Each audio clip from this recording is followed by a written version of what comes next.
بالدعوه الحلوه واللايك الجميل وشير الفيديو على قد ما تقدري. فزي ما بقول لكم انا جربتها بان انا يعني اطشها باللبن، لقيت اللبن فيها قطع ما كانش حلو خالص، بس انا هطفي عليها بقى عشان هتبدا ايه تبهدلنا. بس خلاص شكرا. هبتدي اغرفها واوريها لكم. بصوا خلاص كده غرفناها اهو. بصوا عامله زي الرز بلبن، وكل ما هتقعد زي ما هي كده هتتقل.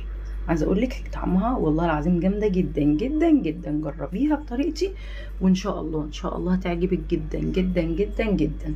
واعملي لي لايكات كتير كتير وهتشرفك قدام ضيوفك وهيسالوكي ايه اللي انت عاملاه ده، شعريه بلبن ده ولا ده رز بلبن؟